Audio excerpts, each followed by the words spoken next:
Well, removing the circlip allows me to pull back the gear only as far as this, so I can't get this piece out.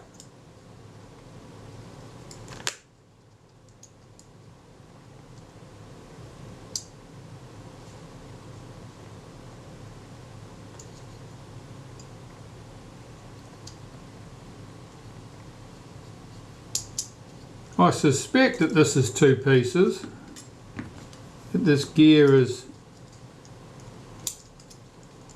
fixed to the shaft somewhere, but I can't see where. Is there a line there?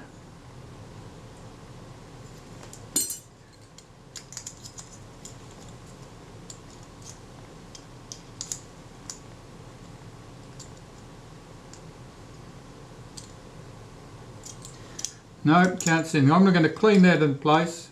All I was wanting to achieve was to get rid of any old dried out grease. I can do that with what I can see there, and just clean it in place and then lubricate it and put it back together. Right, with that shaft back in there, all going again and not freshly lubricated, turning my attention to the shutter release mechanism here. And it's a little bit stiff. It's a bit sticky in action. So I'm looking to see how it's constructed here. Obviously we've got this arm here. That's a riveted construction. I can't really get that apart. The cross arm here, this is where it releases the shutter itself, that pin there.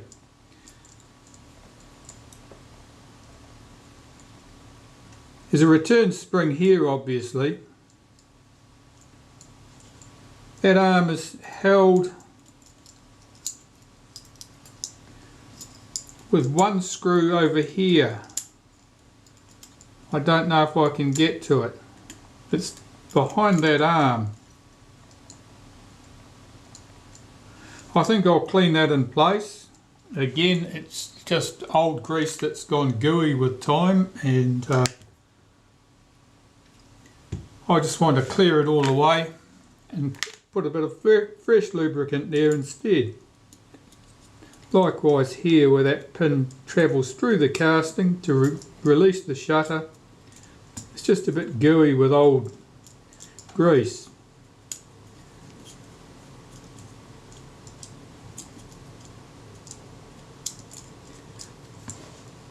Certainly not constructed with complete strip down in mind. If I take out this screw, I can possibly lift this arm off.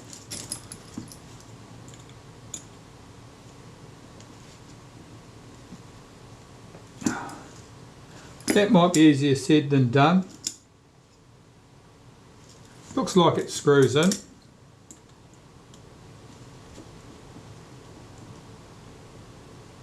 Yes.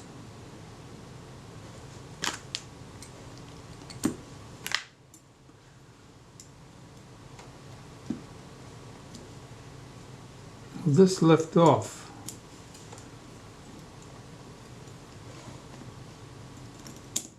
Yes, it will.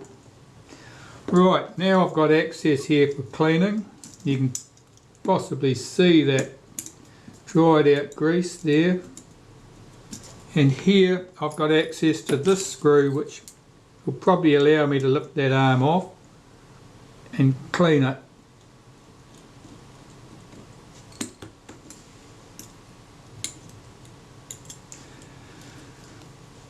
I'll unhook its return spring, otherwise I can be reasonably sure it'll want to disappear off into outer space.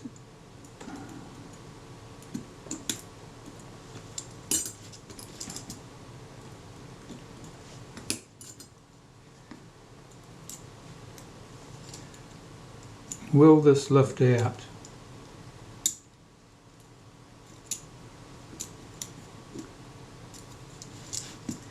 No, it won't. I've got to loosen this screw here on that section. I'm taking great note of where that alignment mark is at this point, because I've got to get it back in the right place or the shutter won't release. at the right point in the motion. It should just be clamped on there, I would think. It is. Will that come off? Yes. Will this come off? Yes, it will.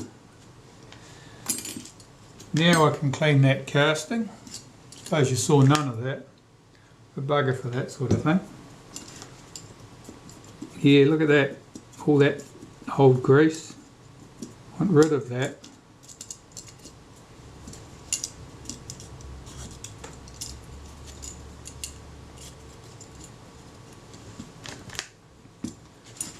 And on this part.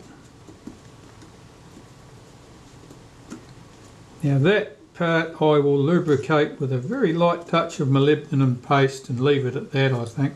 It certainly doesn't need to be buttered with graphite grease in order to work.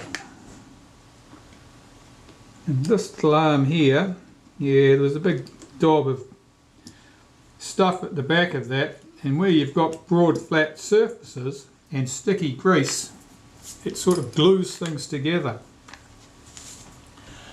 which is not helpful. Quick wipe of molybdenum paste at the back of that. I'm not going to bother putting any on the wire at the top. I don't think it requires it. See if I can get this hooked in here, and I've got to get my return spring hooked onto there.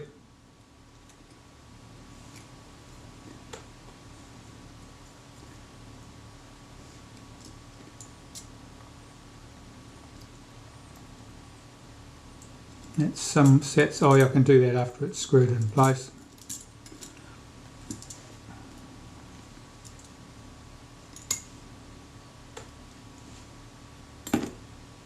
The shutter release part, I'll just put a smear of molybdenum paste through the hole.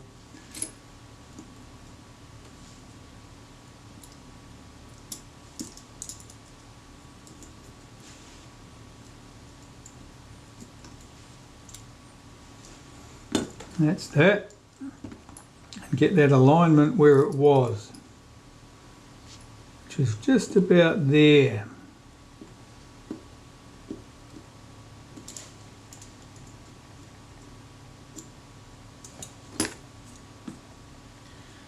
And the screw that goes at this end, the shoulder screw to stop that thing getting away. I'll just clear the old grease off that.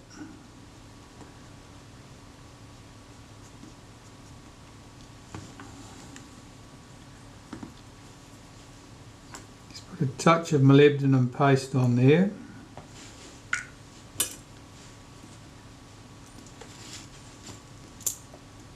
And what I'm hoping to do is just make sure that this release runs smoothly without any drag.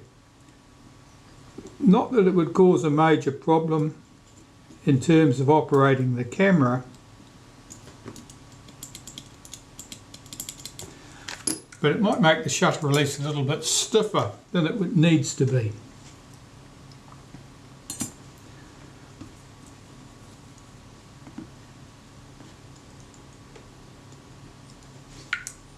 Just pop a little bit of molybdenum paste down inside there.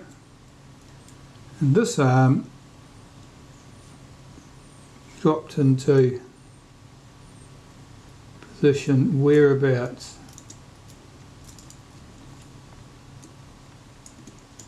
there.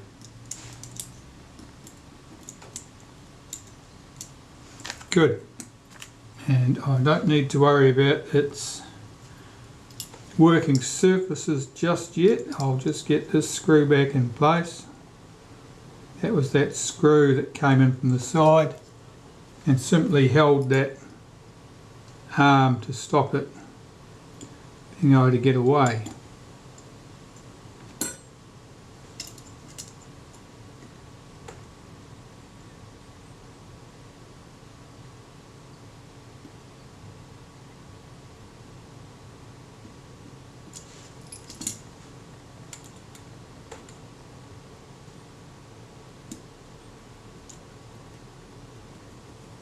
That's only going into aluminium. It's quite a small thread and it's on an odd angle, so it's easy to cross thread things like that.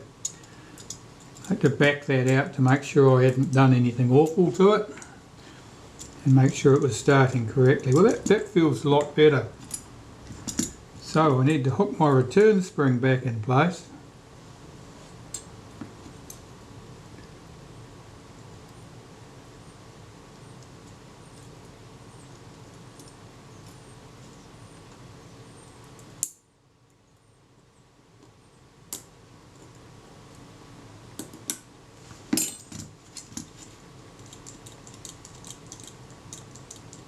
Yes, that feels much better. There's still quite a bit of tension on that. That spring's quite pronounced. But it's controlled and it moves smoothly, which is what's important.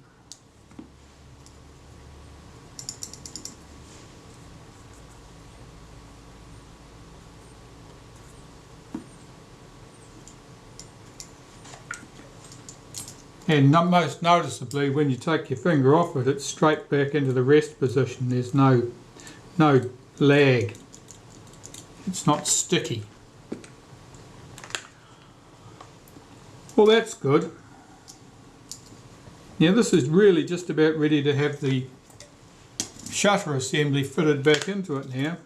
Just check that everything's where it should be. Those two screws are there. I must remember that when I put the shutter back in,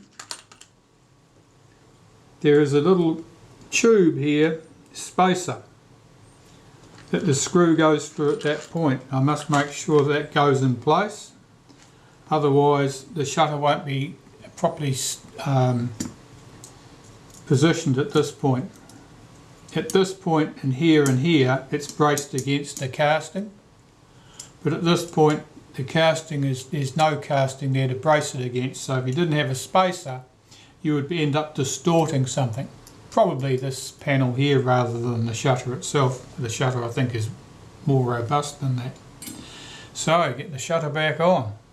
Well, there's the shutter. I've got to lower this piece over the top of it, so I've got to get my flash wire through there.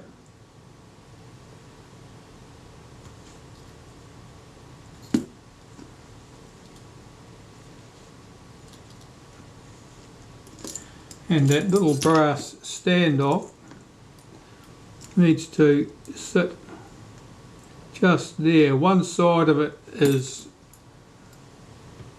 relieved slightly, it's smaller diameter. That goes to the shutter side, not to the body side.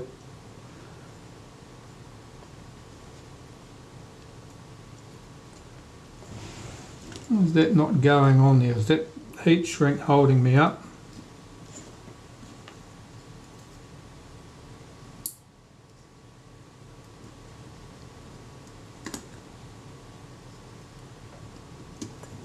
That's better. Now this needs to be rotated slightly. I'll pull that flash contact back. That's it. That felt like that dropped in. Not quite. There. Okay, so now the cam's coupled up. Hopefully my brass spacer is still in position, because that's the one that I'm most concerned about.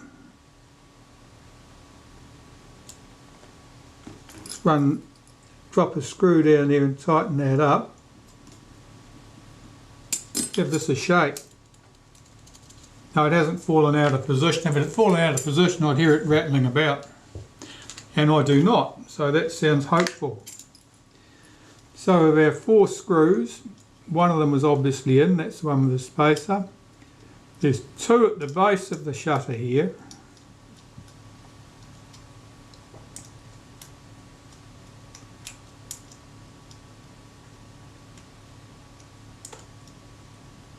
I'll just run those up, I haven't tightened them yet. And our 4th screw sat here. These 2 top ones are accessed after you remove the ground glass screen assembly. That's good. I'll nip these 4 screws up.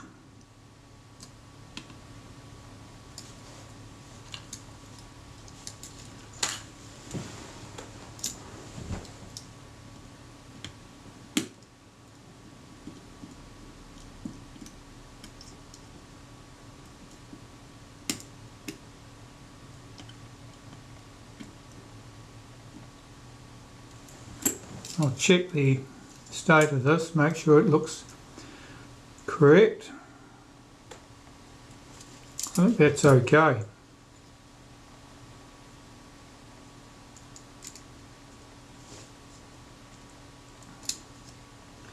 Now something's not quite, doesn't feel like that's fallen into place there. I'll loosen those screws up.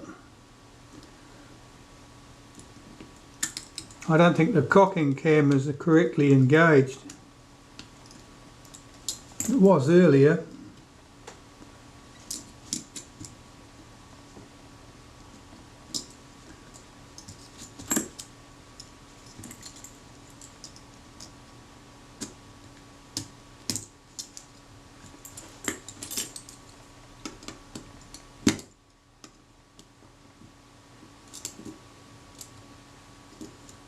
Well, it certainly is.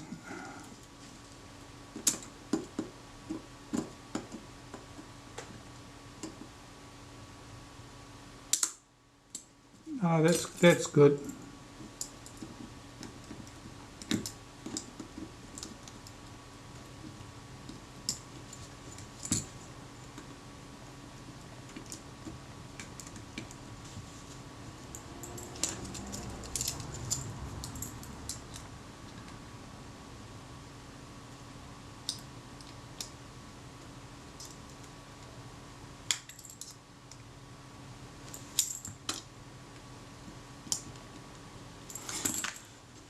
So,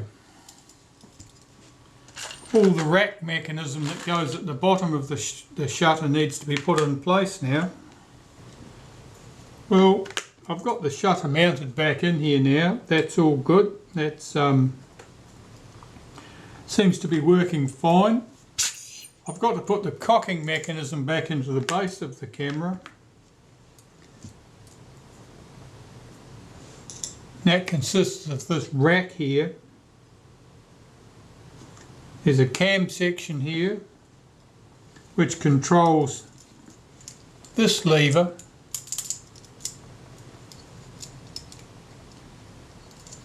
And I can see that that lever forms part of the control for the mirror here. And I think it serves as part of the double exposure prevention mechanism, though I may be wrong. Anyway, this piece has to go in. So I'll just run a bit of molybdenum paste down that hole. And I'm not sure of the timing for this.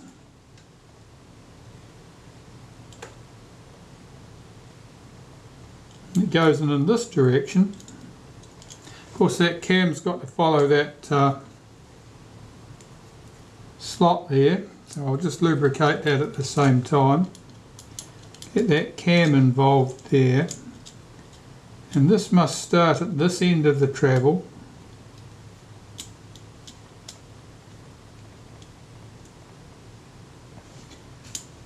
Just get that engaged with the teeth in the rack. That's good. I'll pop one of the rods in there now. The rods, there are two guide rods. One of them's got a piece relieved in the middle of it. That must be the lower, that's where it runs over the shaft. And the plain rod must run at the top. I'll put the plain rod in place at the moment. I want to see if I can cock this by moving that action across. Oh, that needs both rods in place. It just immediately that rack canted over and disconnected. Alright, that's handy to know. So I'll pop both rods in place. At this stage I do not have the return spring in position, but I'll certainly need to in order to make this work. Let's see if that works. No. Oh, that rod popped out of place. Oh, I don't know.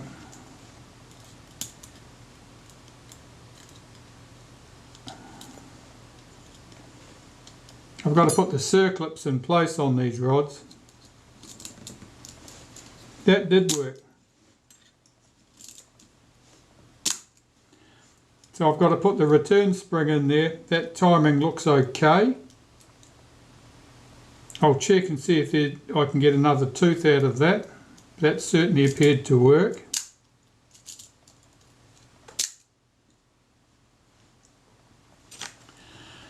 And I have my return spring.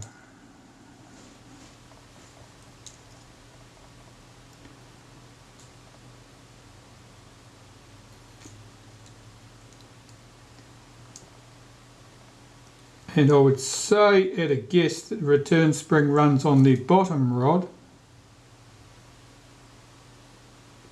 I have to look at the pictures and remind myself of that. I've got the one rod in place. I said the bottom rod, but of course I'm looking at this upside down, so it's actually the top rod. That's got the spring in place. There's a washer, a plain washer at the end of that spring. At the moment this is set in, it's got its circlip in there, but of course this is not hooked over it. I've got to get this hooked over that thing. It only goes on one way round of course, but I've got to get the washer and the spring on this face of the rack, the inner side of the rack. Of course I've got to get the cam here, the lever coupled with this cam, and then lower this thing in and couple it with the piece down the bottom. So it looks like one of those tasks where you only need about 4 hands, I would say. If I can bring that to the end of the travel, I've got to pull back my spring and its washer, because otherwise the spring will just want to push its way, work its way past that slot at the end there, and I should be good to go. You'll probably see none of that because I'm going to be all over this job. Well, that's all in. I appear to be about 1 tooth out. I need this cocking rack to be 1 tooth back further this way.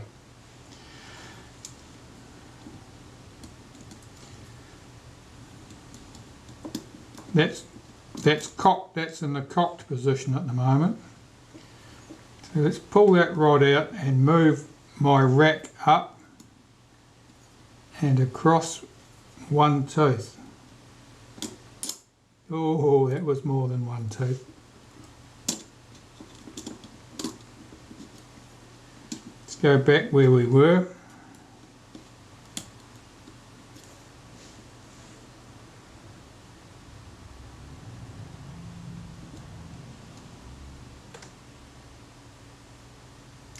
I think I've gone past that now and I'm going to go and check. Yes, that's not quite right. Of course, that return spring on the bottom wants to make this jump right back to the end of its travel, so I've got to lift this carefully and see if I can manipulate it 1 tooth back without losing all of it.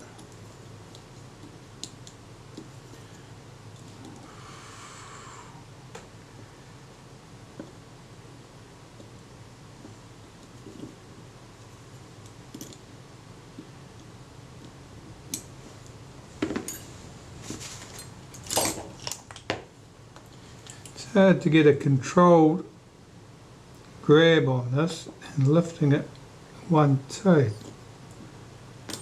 No, I can't seem to achieve it. It's probably easier to move at one end of its travel than the other.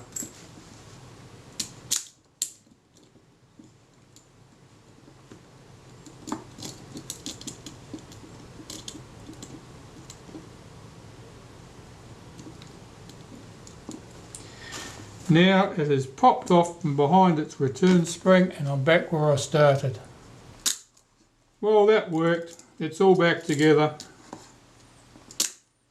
and that's working correctly. So I've got to solder my wire back on here for my flash contact.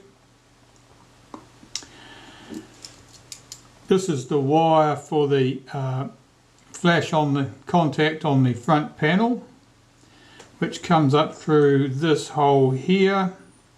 At the moment it's somewhat foreshortened because it's been cut off in some fashion, and I don't know whether that happened accidentally while I was taking the camera apart, whether it managed to snag on something and cut through, but I will certainly have to add that piece of wire back on there that's come off, which is here. So I'll do that. I think I can get that tucked up behind there and insulate that nicely with a piece of heat shrink so that there's no problem. But the main thing is the shutter's back together. I'll get that going. Well, there's one other thing has to go on the bottom here, and that's that little delay unit here which has to go back on. That's got to be cleaned, so I better do that first, I suppose. Well, a quick consultation with my photos that I'd carefully taken before I pulled all this to bits tells me that this piece goes on this way round, which is about what I expected.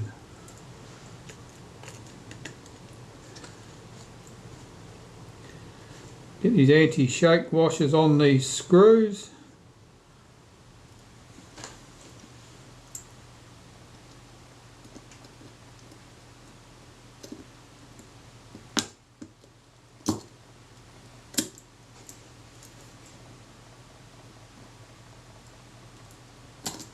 Those screws started.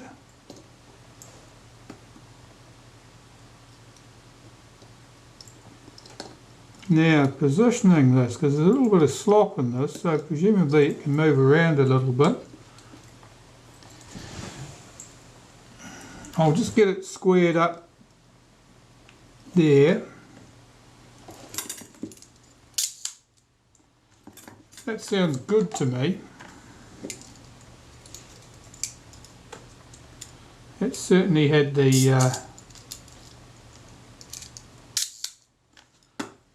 sounds proper, like an SLR. I'll check that all my screws. I better solder that wire back on there. Of course I can't check my other screws, I've already done those up tight and they're hidden under there now anyway. I better solder that wire. That's just about ready to go back into the body. After considerable trouble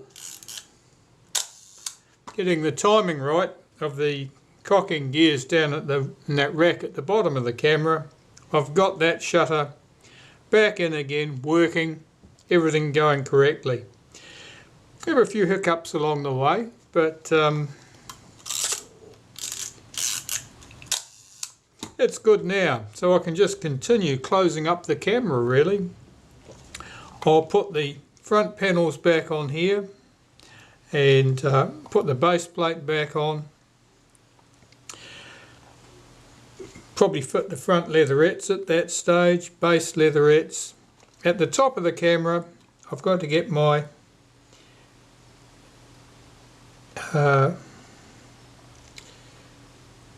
prism back on, of course, and the ground glass screen, so I've got to get that in place. So it's looking hopeful. Of course this is my practice camera because the one that I have to service for the client, the one that's in a better condition than this one, I know a lot more about it now, so it should go smoothly. Okay, having determined that the shutter functions when everything's back in the camera, I've now refitted my focus screen assembly, which has to go onto this mirror box arrangement before that goes into the camera body, which is unfortunate because it means I can't easily hold the mirror and capping plate down in position while I'm fitting the front. So I've got a hook here to do that job for me. Hopefully that'll hold it in that position while I get the front of the camera in place.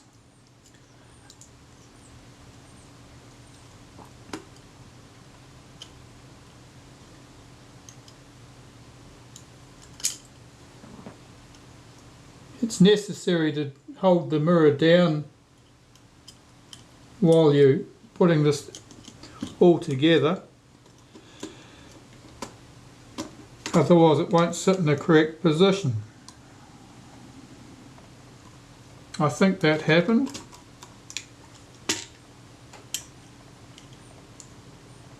Wiggle my hook out and holding the front carefully in place, I'll check that it did.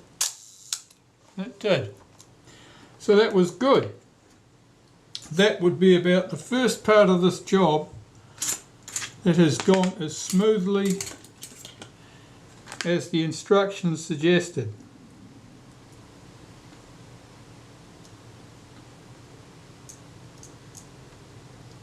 It has to be said that I find Retina Reflex cameras much easier to work on than the Voigtlander Bessamatics, though I expect that's really just a matter of familiarity. I don't think these cameras are any more complex, possibly even less complex. The shutters, of course, are virtually identical to a Retina Reflex S3 or 4, and the film advance mechanism is certainly nothing unusually complex about that.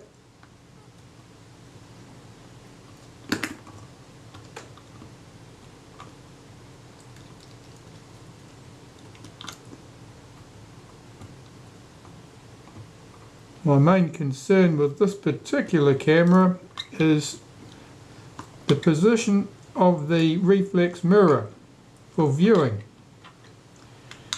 because it doesn't have a positive latch in a particular position as a Retina Reflex would. So now I'm going to put a lens on this and see what sort of result I see. Well, I checked the image on the ground glass and it does appear to focus well. So my fears were ungrounded. There was not a problem with the position of the mirror and that part's all good to go. So the camera as it stands requires the pretty bits to be put back on and the prism to be cleaned and put on. But it's well on the way to recovery. I'm just carrying on with this Bessamatic M, and I've got to put the double exposure prevention lever back in place. Now that has a pivot screw that fits here.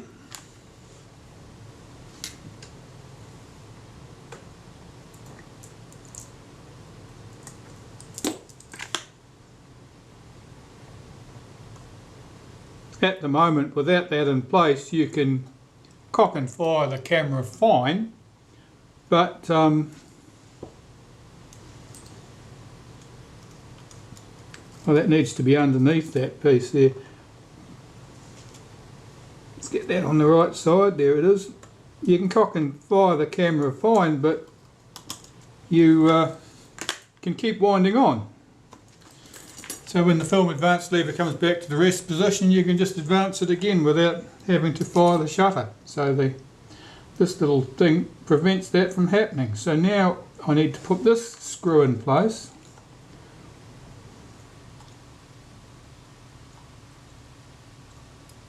Which is the guide for that rail here. And it's also the spring post for the return spring for our double exposure prevention lever.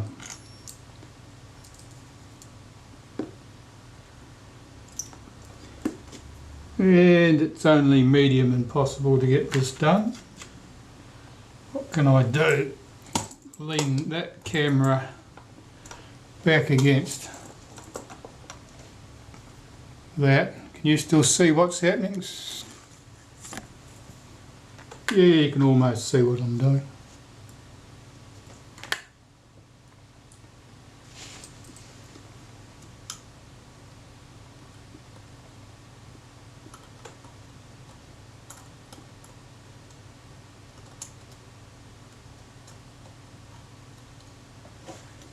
What's going on with this screws? They slot a bit narrow.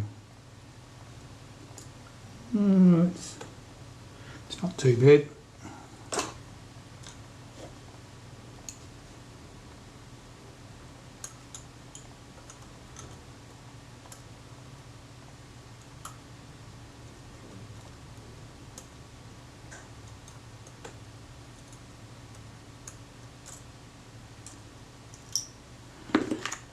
Hang on, back shortly.